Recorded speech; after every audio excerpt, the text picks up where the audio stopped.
Hello, I am Casey Jacobson. Welcome to my presentation on implementing Robert Gagne's 9 events of instruction.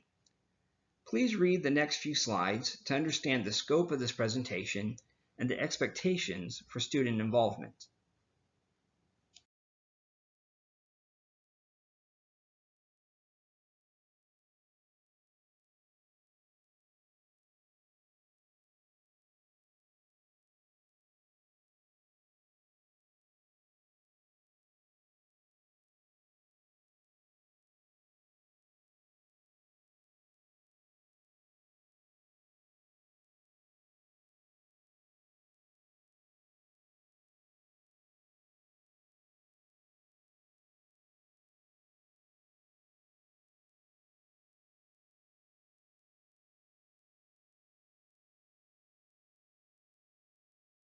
So, why are we here? How will this training help you? You might already know about Gagne's theories, and you might be able to open your lesson plans and point out how they are designed to follow the 9 events of instruction. Or maybe you've never heard of Robert Gagne, and this is the first time someone told you our lesson plans follow his theories. Or maybe you are somewhere in between.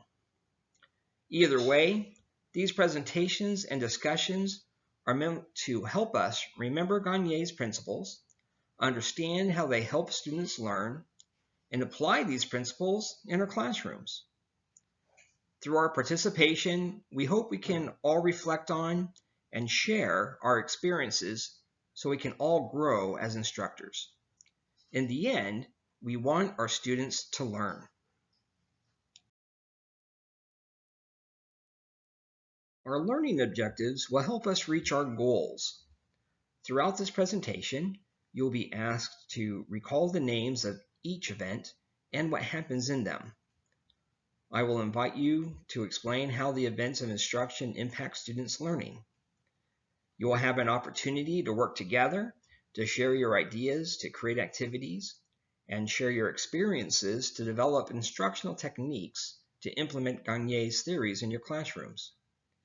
Finally, you will be invited to develop a plan to implement your new knowledge and skills, and present your plan to your instructor supervisor for approval.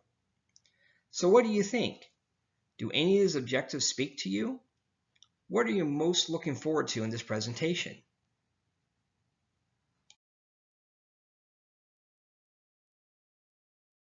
Before we jump into our lesson and discussions, let's take a few minutes to share some thoughts with each other. Think about what you know about teaching. Think about what you know about learning. Think about how you like to learn in a classroom environment. Then partner up in groups of 2 or 3 and share your thoughts and experiences. Try to answer this question. What do you like most about learning? Okay, let's get started.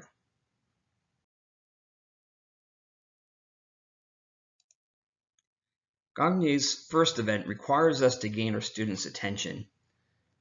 Now, it doesn't mean that we blow an air horn or ask the students to sit quietly as we lecture our students. The type of attention he means here is that our students are ready to learn, they are paying attention to the material or the concepts, and they are clearing their minds of one thing to be able to focus on the lesson. Gagne says they're preparing to receive. When we decide how to gain our students' attention, we should consider our audience. What are their ages, experiences, or position in the organization? We should also consider the topic. Certain topics allow for concrete examples, while others are abstract. When we gain students' attention, we have an opportunity to set the tone of the lesson, and we should also consider the learning theories we're using for the lesson. If we want the students to engage in activities based on constructionism, now is the time to set the stage. If we try to gain attention through passive learning techniques, the students might not be ready to engage in a more social and cooperative learning event. So, what can you do to make your students curious, interested, and willing to engage?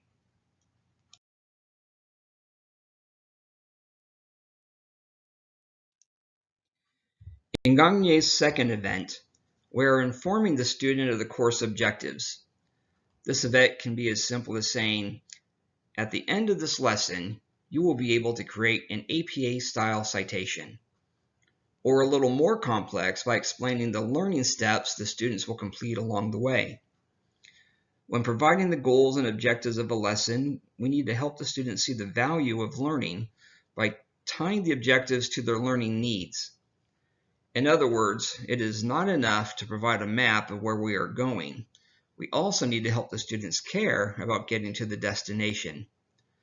This can take some extra work on our part because we'll need to understand each student's needs, experiences, and challenges. But when we take the time to know that information, we can do a better job in getting everyone on board. We also should accept that some students will be more interested in one part of the lesson over another based on their individual experiences or needs. So as we present the objectives and learning steps, we are preparing those students to plan on how they will participate in class. If we know what parts are important to whom, we can use those students' eagerness to participate to encourage others to engage as well. So, how can you present the lesson objectives in a way that will prepare your students to choose effective learning strategies?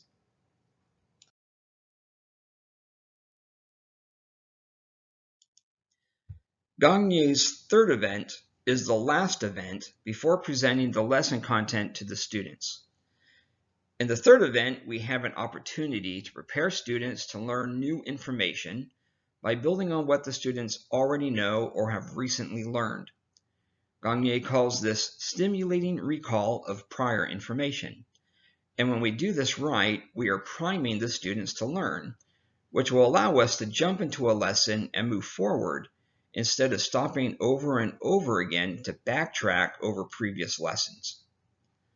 Another benefit of following Gagne's design is that we can clear up any misconceptions of previous learning that would cause problems moving forward. We can use this event as an opportunity to revisit important information, essentially creating spaced repetition of intentional recall, which should help the students move their learning into their long-term memory. We should be mindful of how much time we spend on this event. In some cases, this could be simple and quick, but at other times we might want to spend considerable time here. If, for example, you're starting day 3 of a 4-day event, you might want to spend 30 minutes or more going over the prior information before moving on.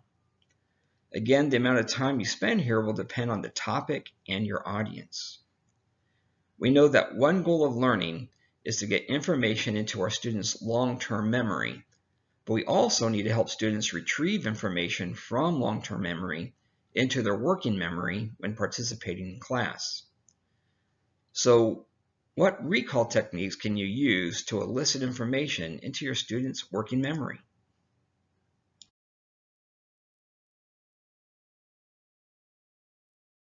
It's time for a couple of questions. What are the first 3 events of instruction?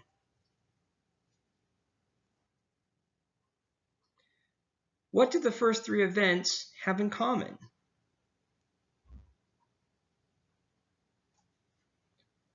Now remember, Gagne's events go in sequence 1 through 9, but you can also divide them into 3 general groups. The first group consists of the first 3 events, which prepare students to learn. First, we welcome our students, help them feel comfortable in the learning environment, and focus them on the training at hand. Next, we go over the instructional goals and objectives and work to get their buy-in by making the content relevant to their needs and experiences.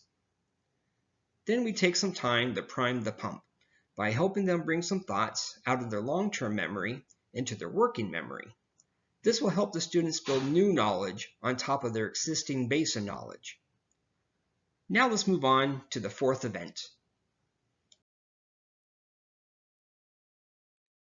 In Gagne's 4th event, we start delivering the lesson material, the content.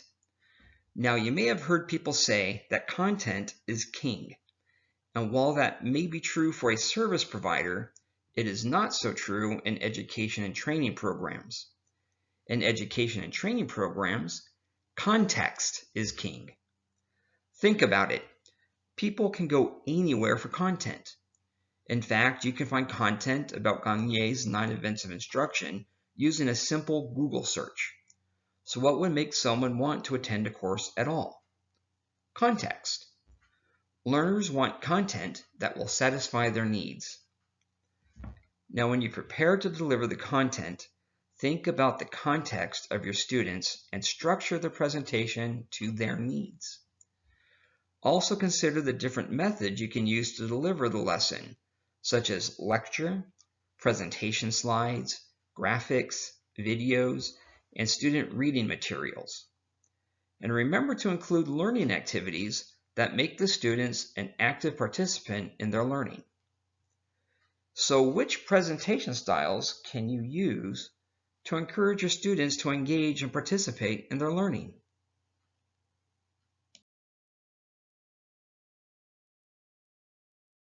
Gagne's 5th event goes hand in hand with the 4th event and prepares the students to succeed in their learning goals.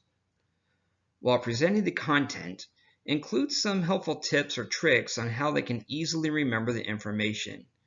You can do this by teaching the students a memory device, diagramming information into chunks, or having the students create a mind map of a concept.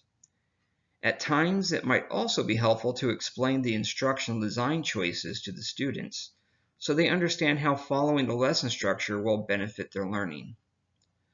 Another important part of this event is to demonstrate and explain any activities they'll perform and help them understand how the activities will be graded.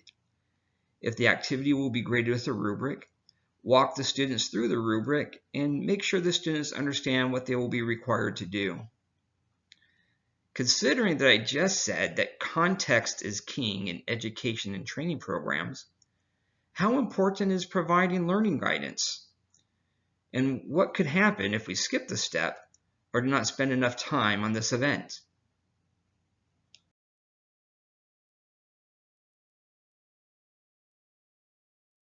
In Gagne's 6th event, we are moving from activities that deliver content to activities that allow the students to put the learning into practice. These activities should encourage the students to take the knowledge, skills, and abilities they just learned and apply them in a meaningful context. Start by thinking about the context that the students will be applying their new abilities outside of the classroom. Then create an activity, project, or written assignment that helps the students use their new knowledge and skills in that context. For example, you can ask students to draft an email to a supervisor to show that they can use new vocabulary to express concepts they learned in class. Or you can use a case study and ask students to explain if it includes correct application of a theory or not. Remember, the key word in this event is practice. Allow for ample practice before giving a final test or assessment. When dealing with complex skills or projects, you should consider building up to a final project by starting with simple ones first. As the students complete one assignment, you can add complexity to the next one and the next one until they are finally ready to complete the capstone exercise.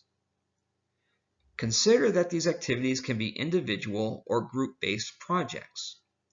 When would you want to use group-based projects, and when would you want to have the students work on their own?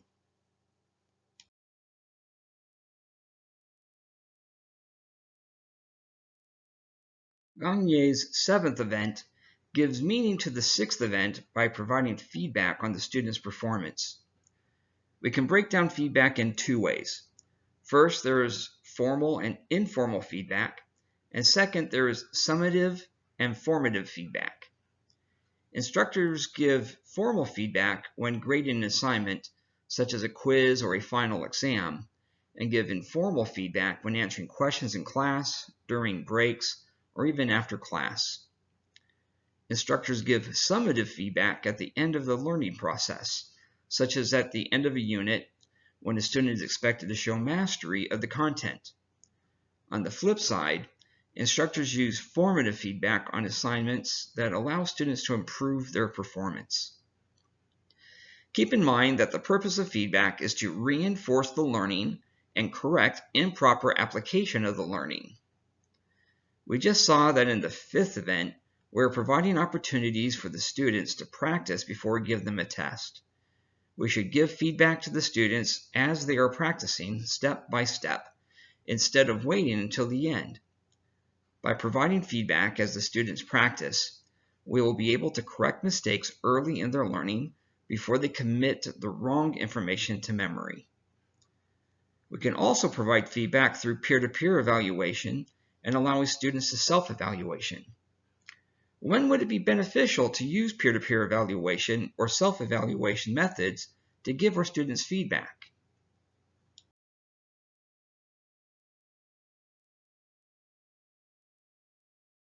It's time for more questions. What four events are related to instruction in practice?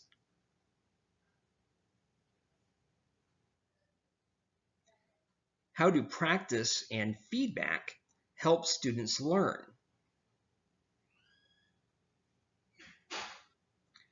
Okay, the purpose of education and training is that the students learn something. But studies show that students forget what they have learned fairly quickly.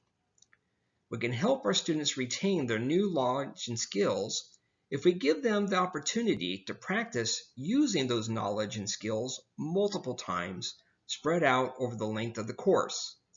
You might hear this called spaced repetition.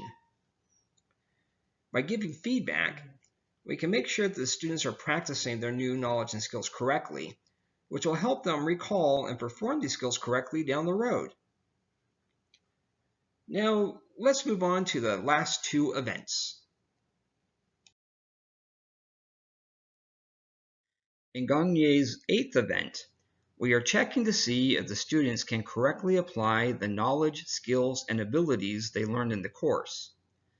From a learning standpoint, the purpose of assessments is to help the students see which content they have mastered and which areas they need to continue to develop.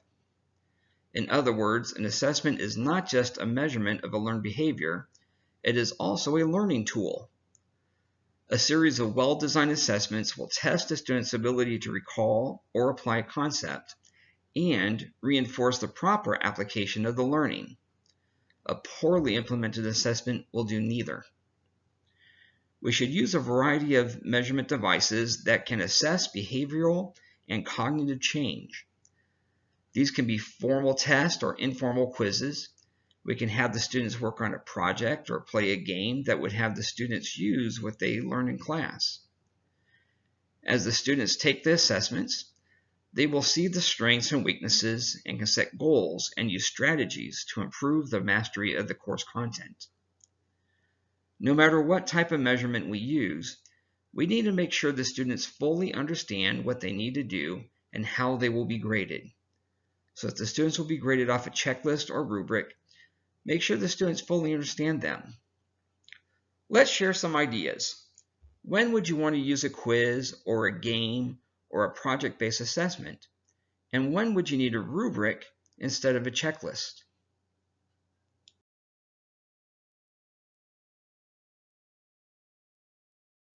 The ninth and final of Gagne's learning events focuses on helping the learners retain the information and skills they have learned so they can use them after they go back to their daily lives.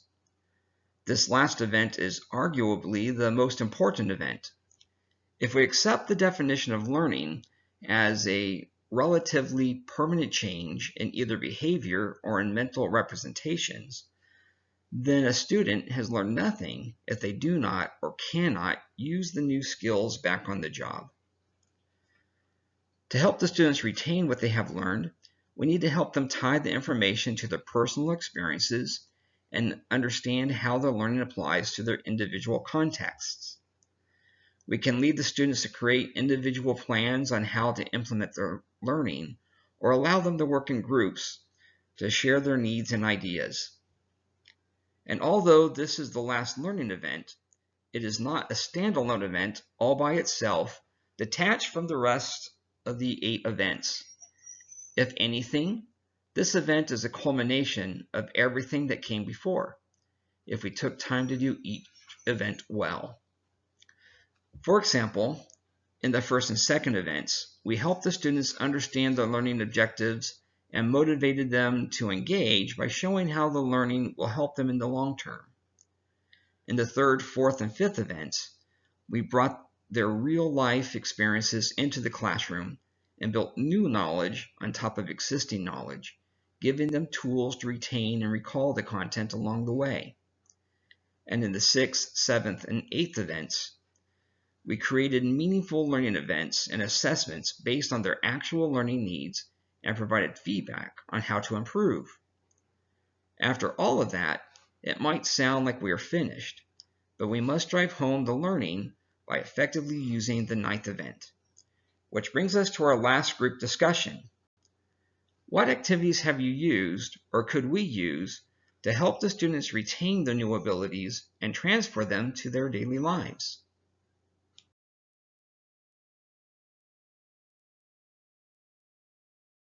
That was the last of the 9 events, which brings us to our last set of questions. What are the last 2 events of Gagne's 9 events of instruction?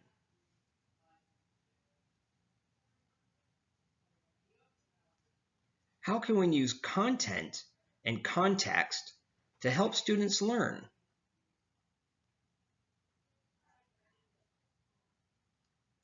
Again, the last event is arguably the most important event if the students are expected to take their new knowledge and skills out of our classrooms and into their regular lives back at their jobs. If this is true, what do you think we should do before we wrap up this presentation? That's right. Let's tie our learning to our needs and experiences. Let's take some time to share what you have learned.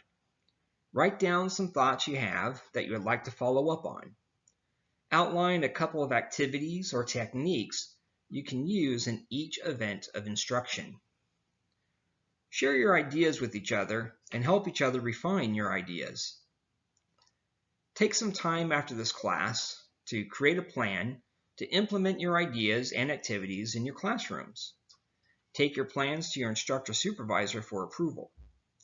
If you have any questions, you can work together or ask one of the training specialists for help. All right, let's wrap up this presentation.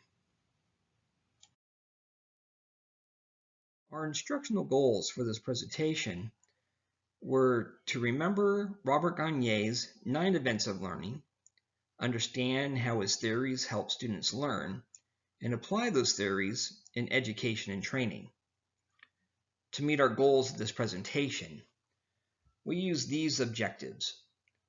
Recall the elements of 9 events of learning, associate the 9 events of learning with their expected impact on students' learning. For each of the 9 events, compile techniques and activities that reflect proper application of Gagne's theories, and develop an implementation plan that meets instructor-supervisor approval. We can now see that Gagne's 9 events of learning are sequential, that they can be broken into 3 groups to build a cohesive learning experience, and that we can intentionally design and implement engaging activities to help our students learn. Thank you for listening to my presentation. I included the references for the citations that I used in my presentation. Feel free to look them up and take a look for them yourself. Good luck, and let's go help some people learn.